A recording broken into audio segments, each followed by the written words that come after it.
Hey guys, right now I'm doing this from my laptop. Hold on. There we go.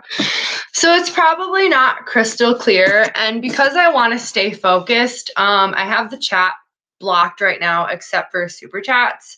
So I can't see the chat right now unless you send a super chat. But I wanted to talk a little bit about addiction this morning because I feel like I haven't really talked much about it lately.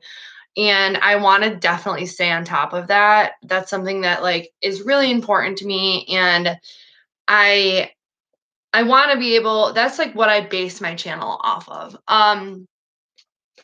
So basically where I was going with this is I know the quality is really bad. This is from my laptop. I still haven't gotten the right HDMI thing. I need to go and get that. But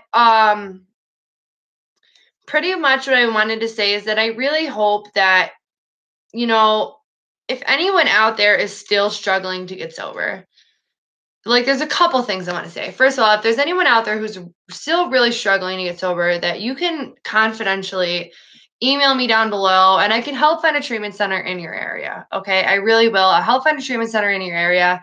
I can help you find meetings in your area, whatever. If you don't want to get sober, or even if personally, in my opinion, every day that you think about being sober, think about being clean, is a day in the right direction. They say that 1 in 5 or 1 in 7 people are affected by addiction. And it's really sad that it's gotten that bad. I had posted this morning that basically that there was needles found on a baby's changing table, and it was this big thing, and it's I didn't really know how I felt. It was early in the morning. But I feel like it's gotten so out of control now, and what I feel like is, for heroin in particular, there are so many Suboxone doctors these days. There are so many methadone clinics these days, that there is no excuse to use anymore. There's really no excuse to use anymore. If you guys I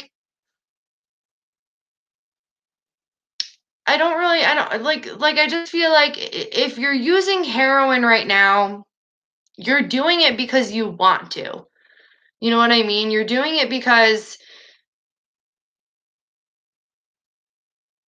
there's really, I just don't even know what to say. There's really no excuse anymore. There's methadone clinics on every corner. They're all over the place. If you're having a hard time finding one, I will help you find one. Okay? If heroin is not your problem, then I will help you find one.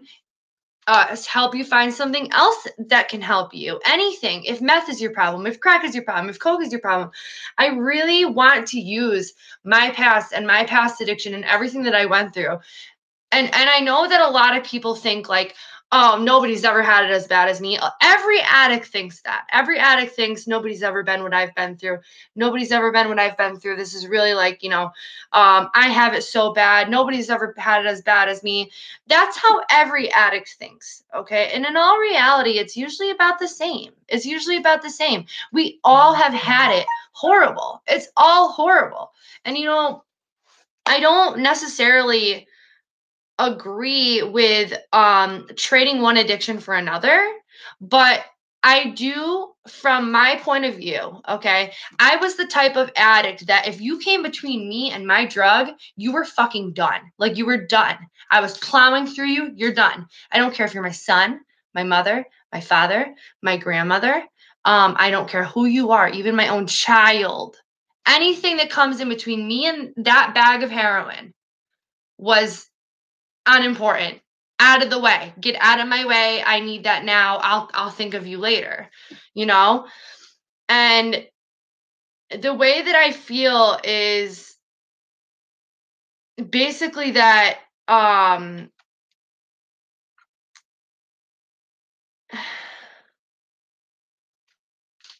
it's just it's such a sad epidemic right now. It's a very sad epidemic, and I'm very bothered by it recently.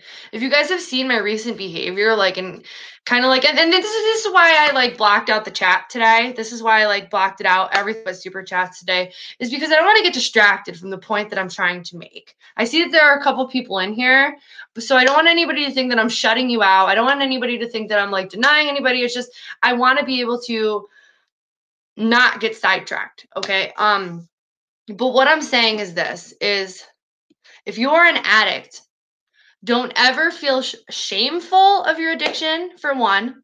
Don't ever feel like you're a fuck up. Don't ever feel like you're a loser. Don't ever feel like you're a piece of shit. Don't ever feel like you deserve to die. Don't ever feel like any of this stuff that people tell you, because the disease of addiction is not who you are. Okay. You are not your addiction. You're not. Addiction, it is a disease. I don't care what anybody says. It takes over your brain. It makes you think completely different, and it is horrible. It's horrible. It's one of the most it's so sad. Like, when you're in active addiction, you don't see what it's doing yourself. But when you're sober, like now I'm sober and I sit back and I look at my friends and they're actively using and I see them nodding out and they're drooling on themselves and drooling on the fucking floor in and out of jail. And I'm thinking like, oh my God, was that me? Like, you know how, and it's like, I sit there and I think, and I'm so fucking sad. And it's like, I try and this is why I want to help people now. This is why I want to help people now.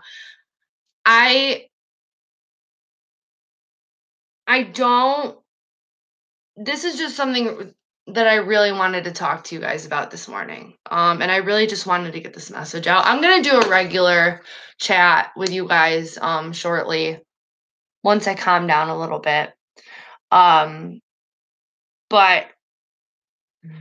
I'm very sad. I'm very sad. You guys have heard the stories over the last couple of days.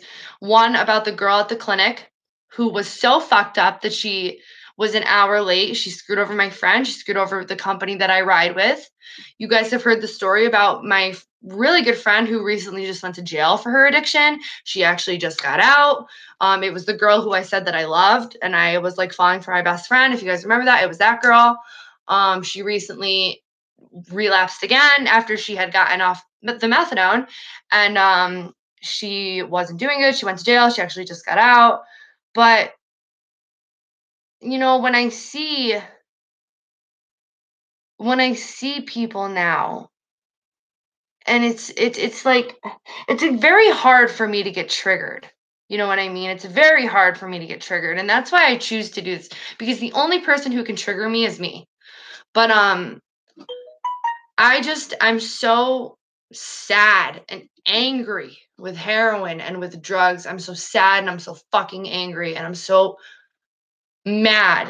And like every person that I see using, like I have a very good friend right now who is using, and I tell him all the time, I say, why do you not just get on a clinic? If you are unable to stop on your own,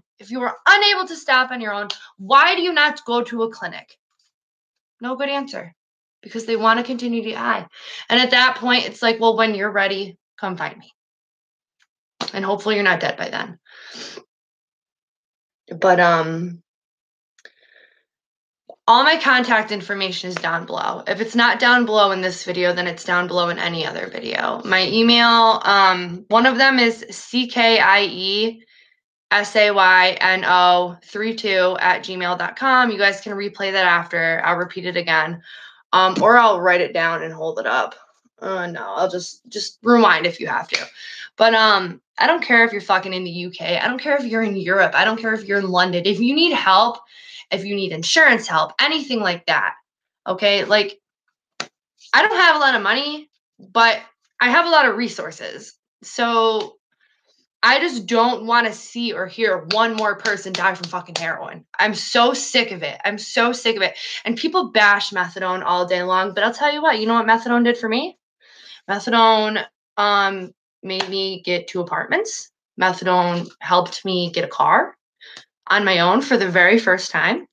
Methadone helped me reconnect with my son. Methadone helped me fix the relationship with my family. Methadone helped me push myself away from people who were actively using that were bad for me. And now what methadone is using is it's helping me help other people with Project SafePoint, and all these other things going on. It's helping me stay responsible. A lot of people message me and they say, well, why don't you try Kratom? Why don't you try Kratom? Why don't you try Kratom? Because if I did Kratom, I would take the whole thing because I am an addict. Okay. I am an addict by nature. I cannot just take Kratom. And I'm so frustrated when people say that. I'm like totally ignoring my phone. I'm ignoring everything right now. But I just I'm very sad lately. I'm very hurt about what's going on. I'll probably be able to read all of the chat after. It's just maybe I can turn it on now. Hold on. Let me see if I can turn this on.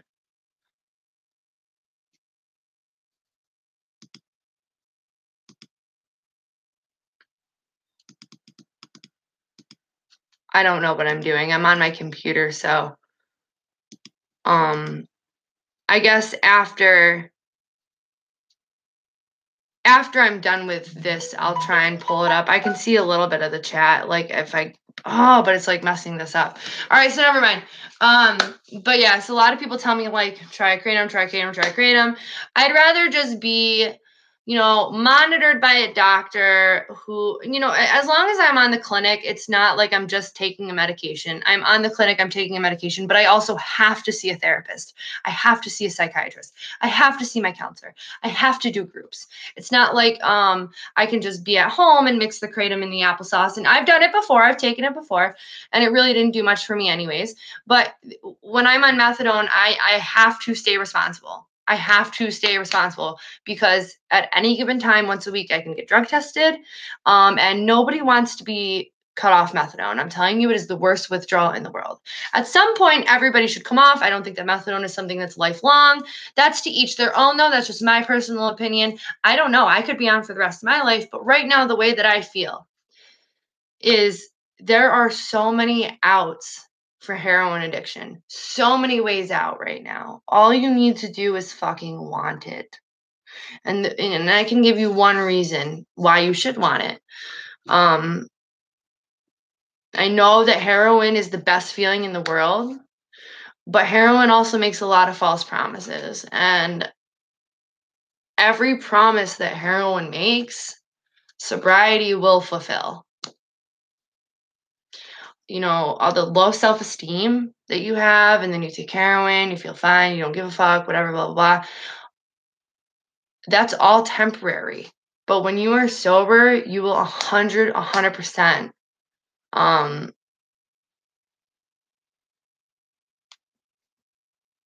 you will understand. That's all I really know how to explain it. You will understand. I'm personally sick of losing friends to heroin overdoses. And addiction does not discriminate at all. My friend Rita, she just left behind a daughter who's half my age. She has no one now. She was about 50 something. She overdosed and died on heroin. They were about 5 minutes late when they found her. My friend Scott, who could have been now we're going to get serious here about some stuff you didn't know about me. He could have been the father of my son. We didn't know at the time. It was either him or Trevor. There was a lot going on. He ended up overdosing and dying from a mixture of opiates and Xanax. My friend Sean in Massachusetts just overdosed and died in fucking rehab. Like, even in rehab, you're not safe from heroin. Like, it doesn't matter where you are, and and whoever brings heroin into a rehab, you are a piece of shit. Like, you like keep it to yourself at least. But you need, like, all these other people are trying to get sober, and it's like, oh,